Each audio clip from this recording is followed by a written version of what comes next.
The Kang estate smelled like money and silence. Not the comfortable kind of silence. The kind that presses against your eardrums and makes you hyper-aware of every sound your own body produces. The shuffle of my canvas sneakers against marble floors. The soft exhale I tried to keep controlled as I wheeled the linen cart down the east corridor at 6:15 in the morning. The faint clink of the silver polish bottles I hadn't properly secured before leaving the supply closet. I'd been working at the estate for 11 days. 11 days of learning which floorboards creaked near the study, which hallways were patrolled by men in dark suits who never smiled, and which rooms I was absolutely forbidden to enter under any circumstance. 11 days of keeping my eyes down, my movements efficient, and my curiosity buried somewhere so deep I almost convinced myself it didn't exist. Almost. My name is Clara, 26 years old. Half Korean, half nothing special. Raised in a cramped apartment in Flushing, by a mother who worked double shifts at a dry cleaner and a grandmother who pressed dried persimmons into my palms like they were currency. I took this job because the agency offered triple the standard rate and asked only 2 questions. Can you be discreet? And, do you have a problem with irregular hours? I said no to both. I needed the money so badly I would have said no to anything. The agency hadn't mentioned the guards. They were everywhere. Stationed at corridor junctions like architectural features, standing beside doorways with the particular stillness of men, trained to look bored while remaining lethal. I had learned not to make eye contact with them. I had learned to move like furniture, to exist in the periphery of this world without disturbing its surface. Mrs. Yoon, the head of household staff, had briefed me on my first morning with the efficient coldness of someone who had given the same speech many times. 3rd floor is restricted. You will never go to the 3rd floor unless explicitly summoned. You will complete your assigned rooms, the guest suites on the 2nd floor, and the formal rooms on the ground level. And you will be finished and out of the main house before 8 a.m. You will not speak to Mr. Kang. You will not look directly at Mr. Kang. If Mr. Kang enters a room you are cleaning, you will excuse yourself immediately and quietly. I had nodded. I had understood. I had not yet seen Mr. Kang. In 11 days, he had been a presence felt rather than observed, a disturbance in the atmosphere of the house, the way a change in barometric pressure announces a storm before a single cloud appears. The staff moved differently when he was home versus when he was traveling. Spines straightened, voices dropped. Even the guards, already rigid, seemed to calcify further. This morning felt different, though I couldn't have explained why. The air carried something metallic beneath the usual scent of fresh flowers and cedar, a tension that hadn't been there yesterday. 2 guards I'd never seen before were stationed at the base of the main staircase instead of the usual one. Through the tall windows facing the motor court, I counted 3 black SUVs where normally there was one. I focused on my cart. Guest Suite 4 needed fresh linens. The formal dining room required polishing, and the south sitting room had a window that Mrs. Yoon had noted was leaving condensation rings on the sill that needed addressing. I was a list of tasks. I was efficient and invisible. I pushed the cart into the formal sitting room first, because the light was best in the early morning, and I preferred to do the detailed work when I could see clearly. The room was immaculate, in the way only rooms that are never truly lived in can be. Every surface curated, every object placed with the precision of a museum installation. There was a large arrangement of white orchids on the center console table, a painting above the fireplace that I was fairly certain cost more than my mother's entire apartment building, and a low-glass cabinet along the far wall that contained what appeared to be an antique tea ceremony, set displayed behind locked glass. I had just begun dusting the mantelpiece when I heard footsteps in the corridor. Not the measured, deliberate tread of the guards. Something different, assured but unhurried. The footsteps of someone who has never once in his life needed to rush, because the world has always waited for him. I didn't turn around. I kept my cloth moving along the marble edge of the mantel, my back to the doorway, my heartbeat accelerating in a way I told myself was simply the startled response of someone caught off guard. Then I heard the faint rustle of fabric. Close. Much closer than the doorway. He had entered the room. "Excuse yourself immediately and quietly." Mrs. Yoon's voice was very clear in my memory. I set down my cloth, turned carefully, and finally saw Kang Junho for the first time. He was standing near the window, and the early morning light was doing something unfair. Catching the sharp architecture of his face, the clean line of his jaw, the dark sweep of his hair with a precision that made him look almost unreal. He was younger than I'd imagined. 30, perhaps 32 at most, with the kind of still, controlled face that revealed nothing involuntarily. He wore a charcoal suit that fit with surgical precision, and at his collar, a deep burgundy tie hung slightly, imperfectly, askew. He wasn't looking at me. He was looking at his phone, one hand pressed to his ear, speaking in low Korean that I caught only fragments of. Words about timing, about confirmation, about something that needed to happen before noon. His other hand held a small ceramic cup of what smelled like barley tea. And in the morning quiet, I could hear the almost imperceptible tightness in his voice beneath the calm exterior. Something was wrong. Something was wrong in this house today, and whatever it was, it lived in the set of his shoulders and the micro-tension around his eyes. I began moving toward the door. I was nearly there, 3 steps, maybe 4, when my cart caught on the edge of the Persian rug in a way I hadn't anticipated, lurching sideways with a sound that shattered the room's silence like glass dropped on stone. The silver polish bottles collided. The folded linens toppled. And I, overcorrecting too quickly, knocked my elbow directly into the tall standing lamp beside the doorway. It swayed.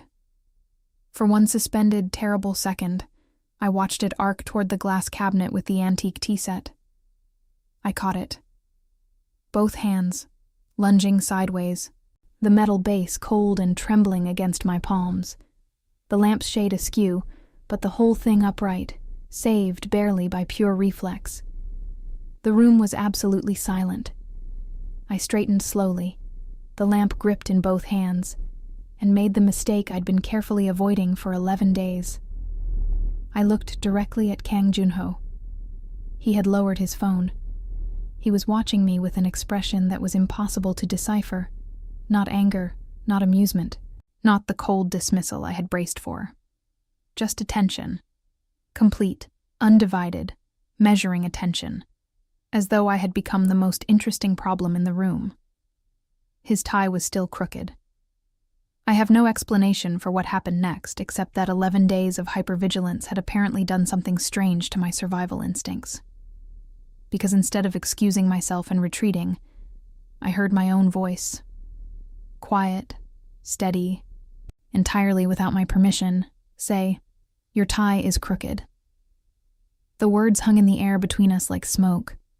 I watched his expression shift, not dramatically, not the way emotions move across ordinary faces. It was more like watching still water register the faintest disturbance at its surface, a microscopic recalibration behind his eyes. And then, almost imperceptibly, the corner of his mouth moved. Not quite a smile, something more contained than that. Something that made the air in the room feel thinner. He said nothing. I should have left.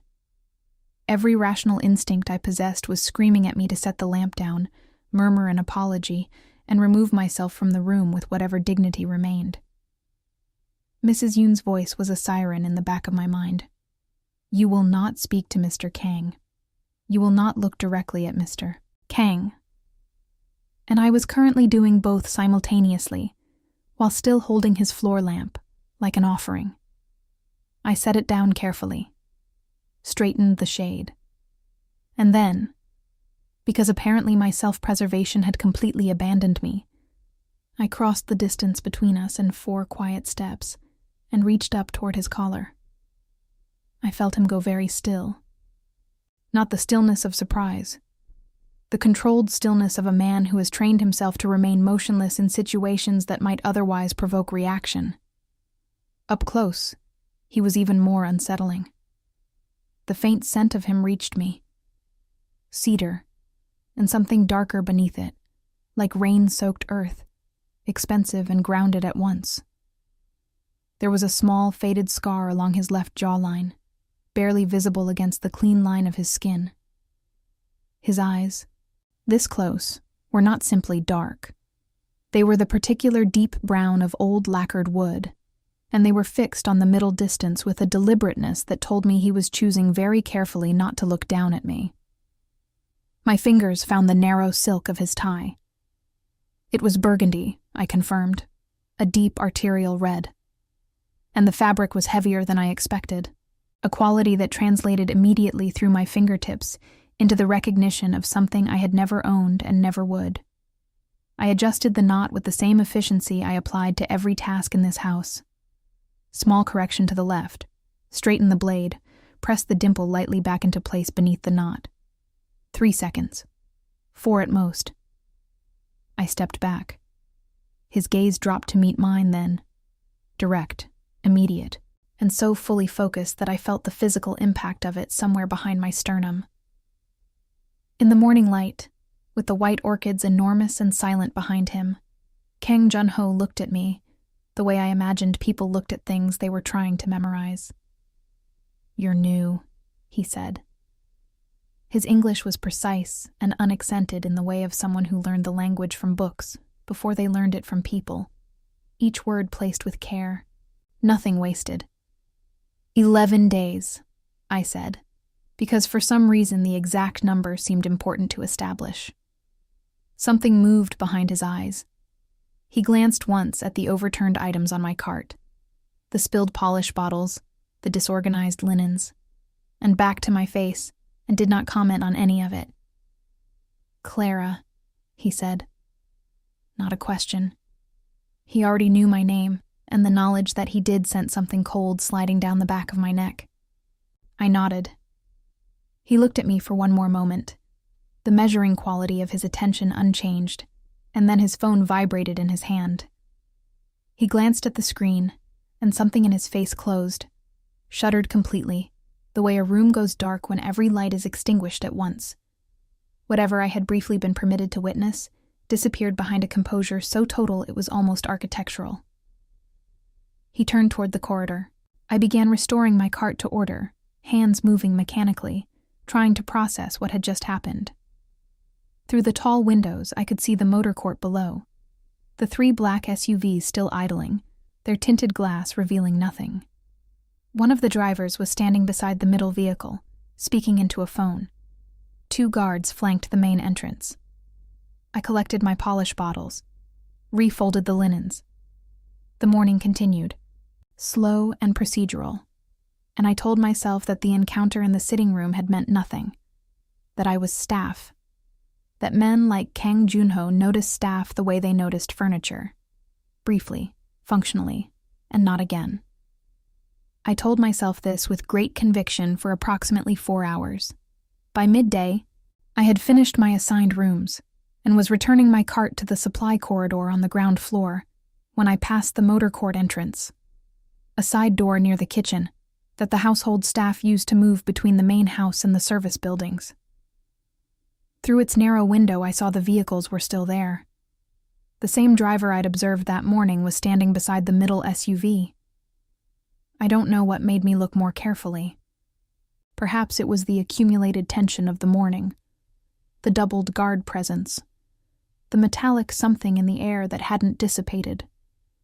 Perhaps it was simply that after 11 days of training myself to notice everything without appearing to notice anything, the habit had become involuntary.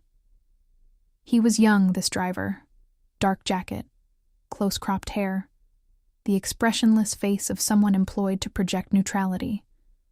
But his right hand, I now saw, was not resting at his side the way a waiting driver's hand typically rests. It was positioned with a particular intentionality at his hip, the jacket there hanging oddly, weighted in a way that fabric alone doesn't produce. I stood very still behind the narrow window. He wasn't one of the regular drivers. I knew the regular drivers. Mr. Park, with his reading glasses perpetually pushed up onto his forehead. Mr. Lim, who always drank from a thermos that smelled of instant coffee, and who hummed quietly to himself when he thought no one could hear. I had catalogued them, the way I had catalogued everything in this house, because invisibility required complete awareness of one's surroundings. This man I had never seen before today, and the vehicle he was standing beside, the middle SUV, positioned to be the natural choice for the primary passenger, had a front left tire that, when I looked carefully, sat at a fractionally unnatural angle, not flat, not visibly damaged, but angled in a way that the other 3 tires were not. My pulse was doing something erratic and unhelpful.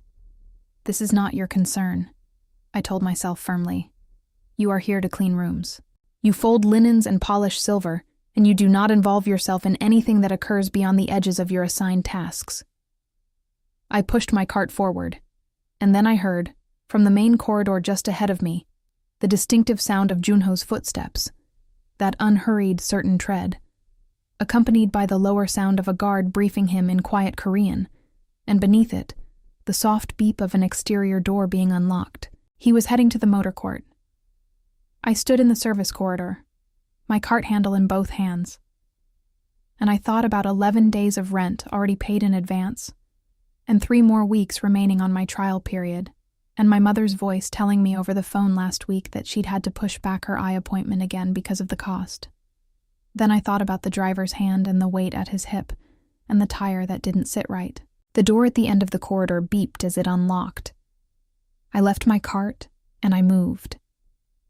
I came through the side entrance just as Junho reached the motor court steps, his guard 1 pace behind him, the middle SUV's back door already being opened by the driver whose hand had not moved from his hip. "Mr. Kang." My voice came out steadier than I had any right to expect. He stopped, turned. The guard turned with him, and the expression on the guard's face when he saw me, a maid, in a service apron, who had apparently followed his principal outside, was the specific expression of a man deciding how quickly to intervene. Junho raised 1 hand, almost imperceptibly, and the guard went still. His eyes found mine across the stone steps, and in them was that same complete, focused attention from the sitting room, but sharpened now, quieter and more dangerous, because we were outside, and the air was open, and there were too many unknown variables around us. I walked toward him. I kept my voice low. I held his gaze because looking away felt, in that moment, like a form of abandonment. "Your driver has a gun," I said, "and I don't think he's yours." A beat of absolute silence passed over the motor court. Then Junho looked at me. Really looked at me, the way he had in the sitting room, but with an intensity that made that earlier moment feel like a rehearsal. And something behind his eyes changed in a way I couldn't name and would spend a long time afterward trying to. He did not get in the car. The hours that followed existed in a different texture of time. Not the slow, procedural rhythm of my mornings in this house. The measured progress from room to room, task to task. The comfort of knowing exactly what came next. This was time compressed and then stretched, folded back on itself in ways that made the sequence of events difficult to reconstruct later with any precision. What I remember most clearly are not the actions, but the sensations. The cold stone of the motor court beneath my thin sneakers. The sound of rapid Korean, spoken in low, clipped tones by men who moved with sudden purpose, and the particular quality of Junho's hand at my elbow, as he guided me back through the side entrance, with a grip that was not rough, but permitted absolutely no interpretation other than "you are coming with me now." The driver, the one I had identified, was detained before he reached the vehicle's door handle. I did not see exactly how it happened. I was already inside. What I understood, pieced together from the fragments I overheard in the following hours, was this. The man had been placed by a competing organization, inserted into the household's peripheral staff rotation through a forged service credential. The middle SUV had not been tampered with mechanically. The tire had been my misreading of an angle, I later realized, embarrassed. But the driver himself had been the instrument.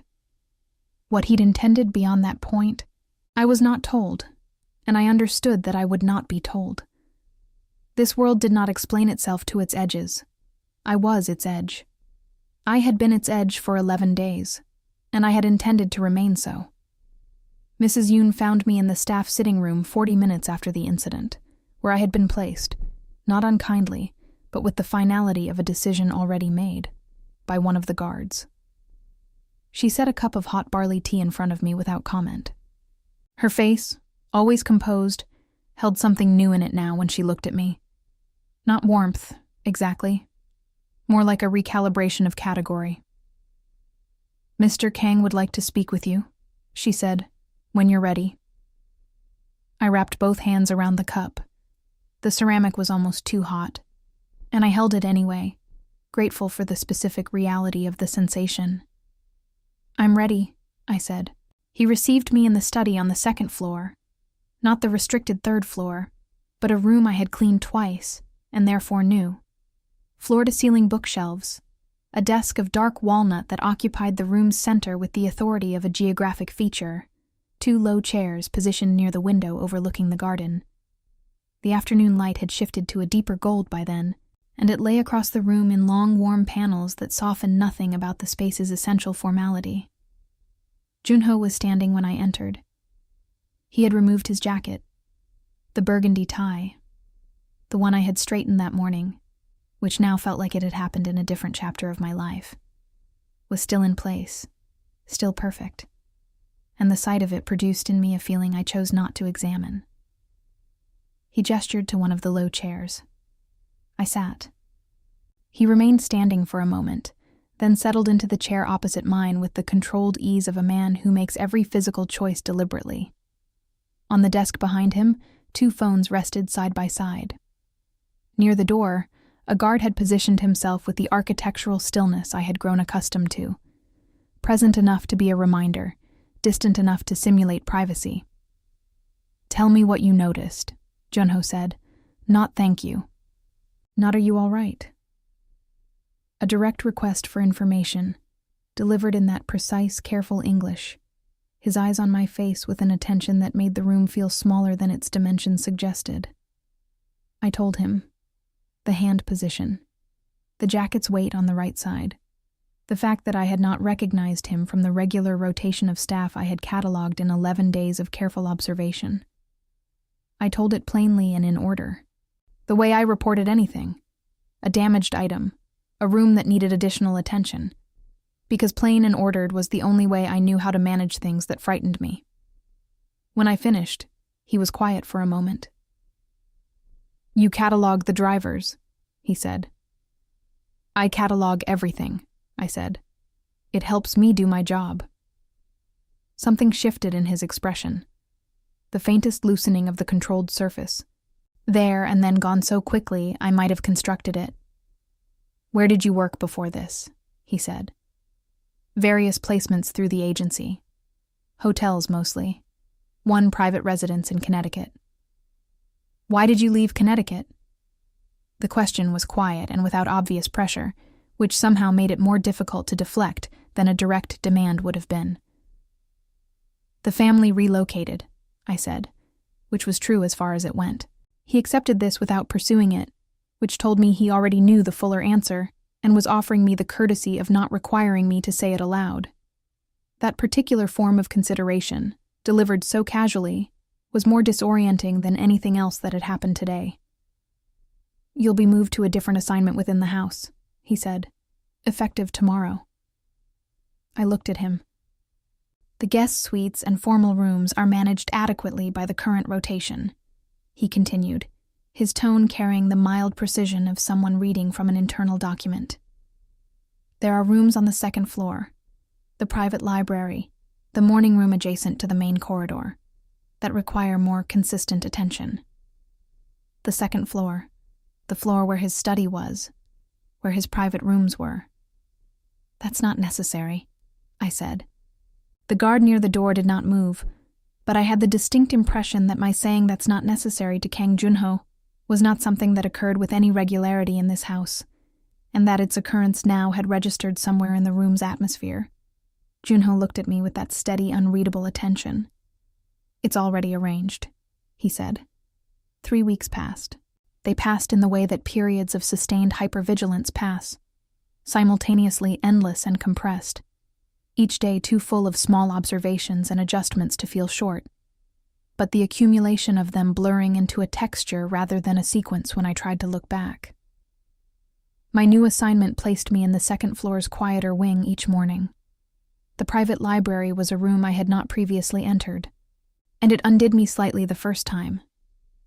2 stories of shelved books, a rolling ladder on a brass rail, skylights that let the morning arrive in clean geometric panels. I cleaned it with the particular care I reserved for things that seemed to deserve it, and I told myself this was professionalism rather than anything more complicated.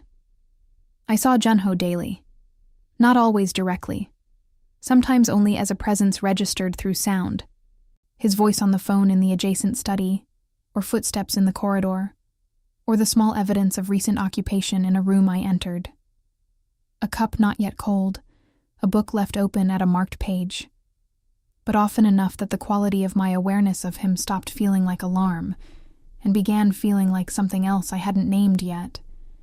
He spoke to me in the mornings, when our paths intersected, never at length, always with that deliberate, considered quality. Questions about the house, about whether I needed anything for my tasks, observations about the library's organization that were genuinely knowledgeable and suggested he actually used the room rather than simply owning it. He remembered what I told him. This was what I noticed first, that if I mentioned something in passing, he retained it with a precision that was both attentive and faintly unnerving. The staff noticed too. I felt it in the way Mrs. Yoon's assessments of my work became slightly more formal, in the particular silence that fell among the other housekeepers when I entered the supply room. I was being recategorized again, and I wasn't entirely sure into what. Then came the Thursday when I was finishing in the morning room and heard, through the corridor window, a sharp exchange of voices in the motor court below. Not Korean. One voice Korean. One accented English, both taut with controlled anger. I did not look. I continued folding the room's throw blankets with mechanical care. But I heard Junho's voice drop to its quietest register, which I had come to understand, in 3 weeks, was not a sign of reduced intensity, but of its opposite. And I heard the English voice cut off as though a switch had been thrown. Then footsteps, ascending. He came into the morning room still carrying whatever the conversation had left in his body. A charge, almost visible, in the set of his shoulders, and the precise way he stopped just inside the doorway and looked at me. I set down the blanket. Clara. Just my name. But in the way he said it, like something he was confirming was still in its place. Something tugged behind my ribs that I had been carefully not acknowledging for 3 weeks. "The man in the motor court," I said carefully. "Is there something I need to know about the house today?" He crossed the room, stopped closer than he usually stood, the distance between us reduced to something that required active management of my breathing, and looked at me with that complete, measuring attention. "No," he said. "You're safe." The words landed with a weight completely disproportionate to their simplicity, and I understood, standing in the gold morning light of a room I had been assigned to because he had arranged it, that "you're safe" was not a casual reassurance. It was a declaration. And I was in far more trouble than I had realized. The declaration lived in me for days like a splinter, small, specific, impossible to ignore. I went about my work with the same efficiency I had always maintained. I dusted the library shelves in their proper order. I arranged the morning room with the care it deserved. I exchanged the necessary pleasantries with Mrs. Yoon, and kept my interactions with the other staff pleasant and unremarkable. On the surface, I was exactly what I had always been in this house, methodical, quiet, invisible where invisibility was appropriate. Beneath the surface, I was conducting a continuous internal argument with myself that I was losing badly. "You are staff," I reminded myself each morning as I pinned my hair back in the small mirror of the staff quarters. He is the employer. The distance between those two positions is not navigable, and the fact that he says your name like he's checking that something valuable is still in its place does not change the fundamental architecture of the situation. This was entirely reasonable. I believed it completely. It made no difference whatsoever. The Thursday incident with the man in the motor court had not been explained to me further, but its aftermath was visible in the house's atmosphere for the following week. An additional guard rotation added to the East Wing, 2 new faces in the staff that had the particular stillness of men whose employment was not primarily domestic. Junho's schedule, which I had learned to read through the house's behavioral patterns rather than any direct information, became less predictable. Some mornings the motor court was empty, and the second floor held only its usual quiet. Other mornings I arrived to find evidence of very early departure, his study already occupied and vacated before 6, the faint remainder of his particular cedar and dark earth scent in the morning room, where he'd taken his tea standing, too pressed for time to sit. On those mornings, I found myself pausing longer than necessary in the doorway. The awareness of this pause was not comfortable. It was on a Tuesday, overcast, the light through the library skylights a flat and even gray, when the situation shifted in a way I hadn't anticipated. I was on the rolling ladder, returning a set of volumes to the upper shelves, when I heard the library door open. I registered the footsteps as Junho's without needing to look. I had apparently memorized the precise weight and rhythm of them, without ever consciously deciding to. And I continued my task, expecting him to cross to the desk and begin his calls as he sometimes did in the early morning. Instead, the footsteps stopped directly below the ladder. I looked down. He was standing at the ladder's base, one hand resting lightly on the brass rail, looking up at me with an expression that was different from his usual composure. Not less controlled. Nothing about Junho was ever less controlled. But the control was being applied to something more visible than usual, something closer to the surface. "You've reorganized the East section," he said. "By publication date within each author," I said. "The previous arrangement mixed editions inconsistently. I hope that's acceptable." "It's better," he said. And then, without transition, "Come down." I descended. When I reached the bottom rung and turned, he was closer than I'd expected. Not crowding, but deliberately present, the way he occupied space when something had his full attention. "There's an event Friday evening," he said. "At the house. 30 guests. Catered. Formal. Mrs. Yoon will have the assignments. You won't be working the event," he said. I looked at him. "I don't understand." He held my gaze with that steady, undeflectable attention. "You'll be a guest." The word landed so incorrectly in the context of everything I understood about my position here that I actually processed it as a mishearing for a full second before my brain corrected itself. "Mr. Kang Junho," he said. Quietly, but with a finality that suggested this was not the first time he'd decided something and simply waited for the other person to catch up.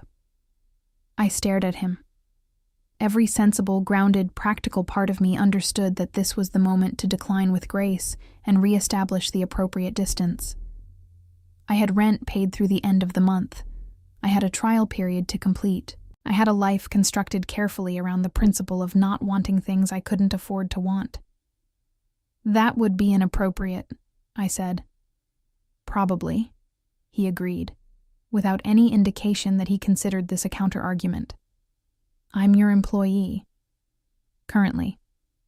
The single word opened a door I hadn't realized was in the wall, and I felt the draft from it across my entire understanding of the past 3 weeks. "What does that mean?" I asked. He was quiet for a moment, not evasive, but choosing, the way he always chose. "It means that what you are to this house, and what I would prefer you to be, are becoming difficult to reconcile, and I'm not accustomed to leaving problems unresolved." The library held its breath around us. Rain had begun against the skylights. a soft, persistent sound that made the room feel further from everything else than it actually was. "You don't know me," I said. "I know you noticed a threat in 11 seconds that my security team missed," he said. "I know you reorganize bookshelves by publication date because inconsistency bothers you. I know you took this position because you needed money, and that the situation in Connecticut was not simply a relocation." A pause. "I know you pause in the doorway of the morning room on the days I've left early." The heat that moved through my face was immediate and complete. "That's surveillance," I said, and heard the slight unsteadiness in my own voice. "That's attention," he said. "There's a difference."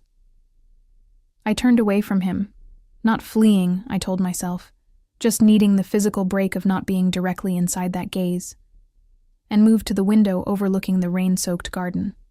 The roses below were bowed under the weight of the water, heavy and dark red, and I stared at them and tried to locate the part of myself that was reasonable and unmoved. It was harder to find than usual. "The people at your Friday event," I said, to the garden. "They would know exactly what I am." "Yes," he said. "They would know you're someone I've chosen to have there. That would put me in a position I'm not equipped for." I heard him move, not toward me, but to the desk, a deliberate choice of distance that I recognized as a form of consideration. "You're more equipped than you believe, but I won't force the question. The invitation is there if you want it." I turned back. He was at the desk now, one phone already in hand, his composure fully restored to its usual seamless surface. The conversation apparently was completed on his end, filed away with the same clean efficiency he applied to everything. But his eyes, when they met mine across the rain-gray library, held something that his composure hadn't fully absorbed. I left without answering. I didn't sleep well that week. Friday arrived gray and then clearing, the late afternoon light turning amber across the estate's formal gardens as the catering staff moved through the ground floor with the purposeful choreography of a well-rehearsed production. I watched from the window of my staff quarters, dressed in my ordinary clothes, my hair loose, telling myself every 20 minutes that I had made the correct decision. Mrs. Yoon knocked at 5:30. She held, across her arm, a dress. Navy silk, simply cut, with the particular understated quality of something expensive enough not to need announcement. She looked at me with her composed, recalibrated expression and said nothing. Because nothing needed to be said. I took the dress. The event was everything I'd anticipated and nothing I'd been able to actually prepare for. 30 guests became the backdrop against which I understood, with escalating clarity, the specific nature of the world Junho moved through. These were not simply wealthy people. They were people for whom wealth was merely the ambient condition of existence, who spoke about things in the casual shorthand of those who have never needed to explain their context to anyone. I held a glass of wine I barely touched, and stood near the garden doors, and observed with the trained attention that was, apparently, my most consistent characteristic. Junho found me within 10 minutes of my arrival. He appeared at my side with the unhurried certainty of someone who had always known exactly where I was in the room, which I realized was precisely the case. He stood beside me, not touching, but close enough that his arm was a presence against the edge of my awareness, and the cedar and dark earth scent of him was immediate and specific. "You came," he said. "I'm observing," I told him. Professionally. The almost smile appeared, that contained minimal movement at the corner of his mouth that I had catalogued as carefully as everything else in this house. "Of course." We stood together at the edge of the room, and I watched the guests watch us, and I felt the recategorization happening in real time. 30 pairs of eyes absorbing the information of my proximity to him and drawing conclusions I couldn't control. A woman approached. Late 40s, immaculate, with the specific quality of someone accustomed to occupying the center of any room she entered. She looked at me with a smile that had architecture behind it, designed to appear warm while functioning as assessment. "Junho," she said. You didn't mention you were bringing someone. I don't announce everything, Minjung-si, he said, pleasantly, in a tone I had come to recognize as his most dangerous register. Her eyes moved to me with undisguised evaluation. And you are? Clara, I said. Clara works in the house, Minjung said, with a smile that sharpened at its edges. How lovely. Junho's arm moved. Not dramatically, just the subtle shift of his position that brought him fractionally but unmistakably closer to my side. A physical sentence addressed not to me, but to the woman across from us. Clara, he said, knows this house better than anyone in this room, including me. The warmth that moved through me at those words was more unsettling than any danger I'd encountered in this house. Because I understood, standing in the amber light with 30 witnesses and a navy silk dress that hadn't been mine until an hour ago, that the golden cage Kang Junho was constructing around me was not built from locks or orders, or the kind of power I'd feared when I first walked through his gates. It was built from attention, from remembering, from standing half an inch closer when someone looked at me with edges in their smile. And I had no idea yet whether I wanted to find the door. The morning after the event, I found a single white orchid on the windowsill of the library. Not arranged. Not displayed with the careful intention of the house's other flowers. Just placed, simply, almost privately, on the stone ledge where the rain light came in clearest. No note, no explanation required. I stood in the doorway for a long moment looking at it. And then I went to work. And I did not mention it to anyone. And I thought about it for the rest of the day with an intensity that alarmed me. The weeks that followed rewrote the geography of my life in this house so gradually that I couldn't identify the precise moment the rewriting began. What I could identify were the coordinates of the new map. Junho appearing in the library, not only for calls and work, but occasionally simply to read, occupying the chair nearest the window with a book, while I moved through the room's tasks. The silence between us acquiring a quality that was no longer professional, but had not yet been named. Meals left outside my staff quarters door on evenings when the house ran late. Small, considered things. Barley rice and the particular braised fish that I had mentioned once in passing was what my grandmother used to make. He listened with his whole self. This was the thing I hadn't expected and couldn't defend against. When I spoke, Junho Kang was not waiting for his turn. He was actually receiving what I said, storing it, returning it to me later in ways that demonstrated comprehension so complete it felt almost intimate. I was in serious difficulty and I knew it. What I didn't know, what I was carefully not examining, was what he felt beneath the composed, deliberate surface of his attention. Whether the orchid and the meals and the fractional closeness when someone looked at me with architecture in their smile added up to something real, or were simply the behavior of a man so accustomed to acquiring what he decided he wanted that the acquisition had become reflexive. It was Mrs. Yoon who resolved that uncertainty, though not intentionally. 6 weeks after the Friday event, I was in the supply corridor collecting materials for the morning room when I heard her voice through the partially open door of her office, speaking to someone on the phone, in Korean, in the tone she reserved for conversations she considered private. My Korean was imperfect but serviceable, assembled from my grandmother's voice, and 2 years of evening classes I'd taken years ago for reasons I barely remembered now. I didn't stop walking, but I caught enough. He hasn't slept properly in weeks. No, I'm telling you, since the incident with the driver. The way he stands in the library when she doesn't know he's there yet. I kept moving. Set up my cart. Went to the morning room and folded throw blankets with hands that weren't entirely steady. The way he stands in the library when she doesn't know he's there yet. The image arrived fully formed and stayed. Junho in the library doorway, before I'd registered his presence. Watching me work with that attention that I now understood was not the attention of an employer monitoring staff. Had never been that. I sat down in one of the morning room chairs, something I had never done, in 6 weeks, in any room of this house. and I pressed both hands flat against my knees and made myself think clearly. What I knew: I had come here for money.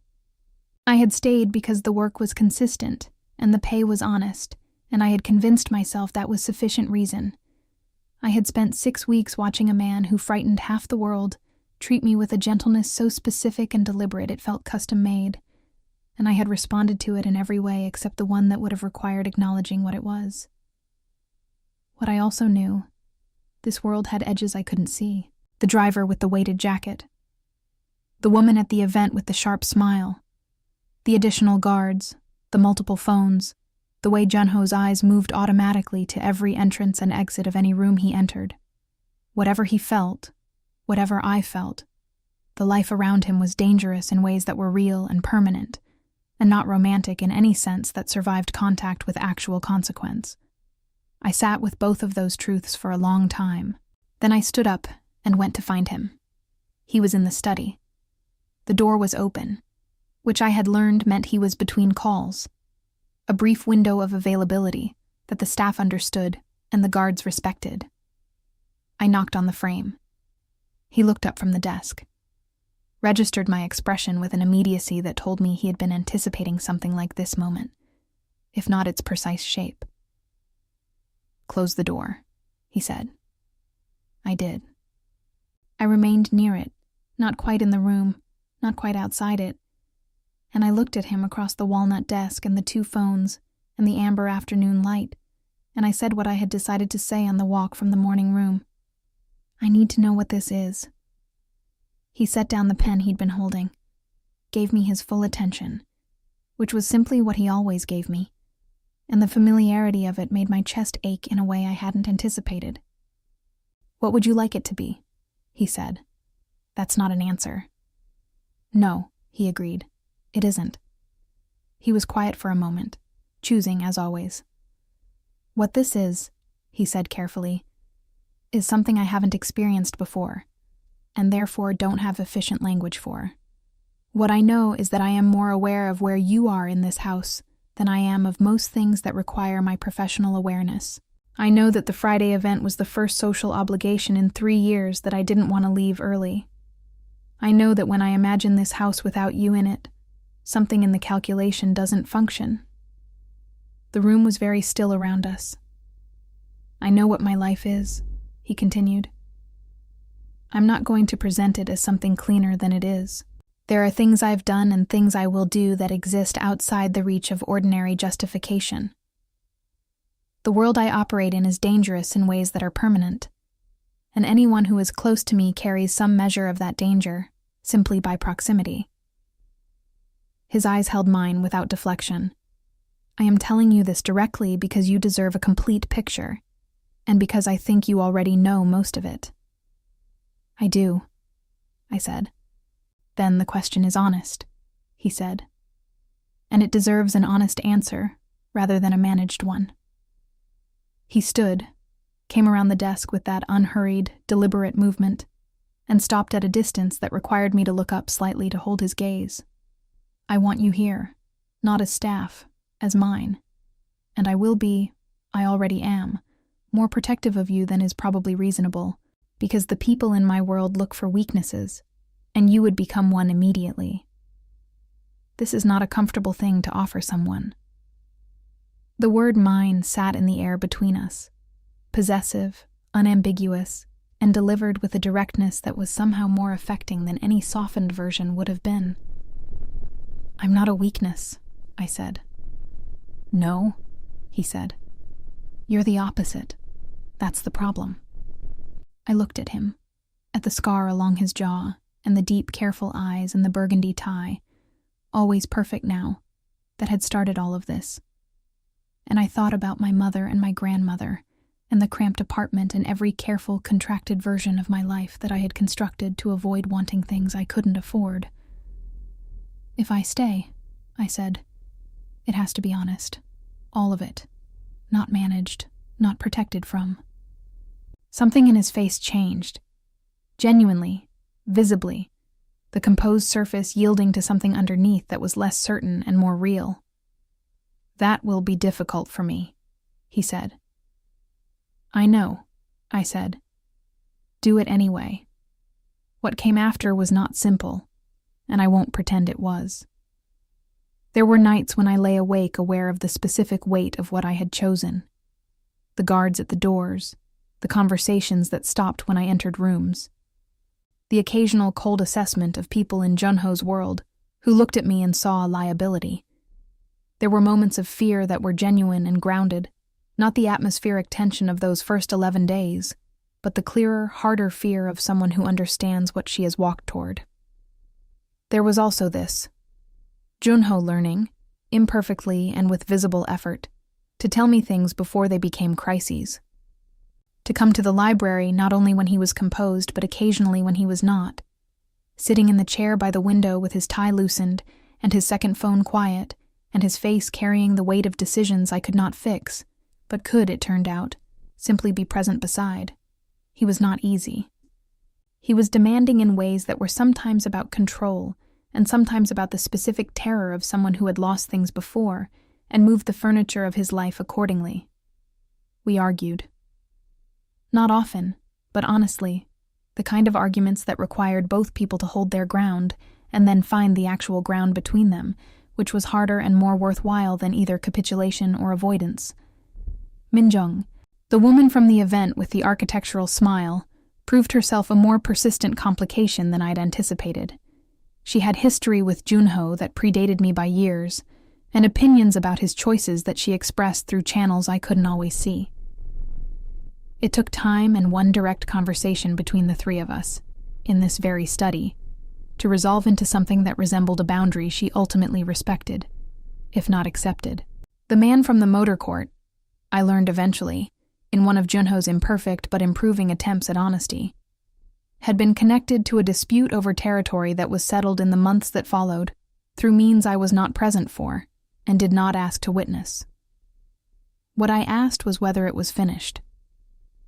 Junho looked at me across the library, where we had been sitting in the early evening with books neither of us had been reading, and said yes with the particular weight of someone who means a thing completely. I believed him. Not naively. I had lived in this house long enough to understand the difference between managed reassurance and actual truth. This was actual truth. A year after my first morning on the estate, I stood in the library at 6:15, the same hour, the same gray and gold light, and watched Junho come through the doorway in a dark suit with a tie that was, for the first time in my memory, slightly askew. He had done it deliberately. I knew this because of the particular quality of his expression when he stopped in the center of the room and looked at me. That almost smile, more visible now than it had ever been in those early careful months, occupying more of his face. I crossed the room, reached up to his collar without being asked, found the narrow burgundy silk — he owned several, I had noticed, all the same shade — and straightened it with the same 3-second efficiency as the first time. But I didn't step back. His hand came up and covered mine, still at his collar, and held it there, warm and deliberate, the way he did everything. And neither of us said anything for a moment, because the room held it all already. The orchid on the windowsill, the meals outside the staff quarters door, the honest arguments and the imperfect revelations, and the specific quality of a silence between two people who have chosen each other with full knowledge of the cost. "You're going to be late," I said. "Yes," he said, and didn't move.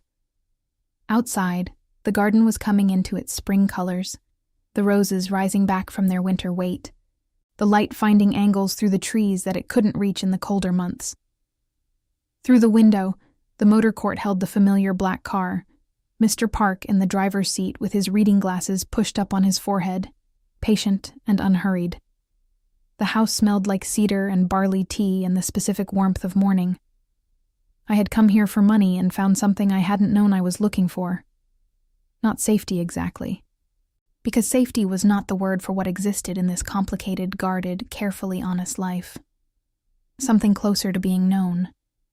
To being the person whose pause in the doorway was noticed.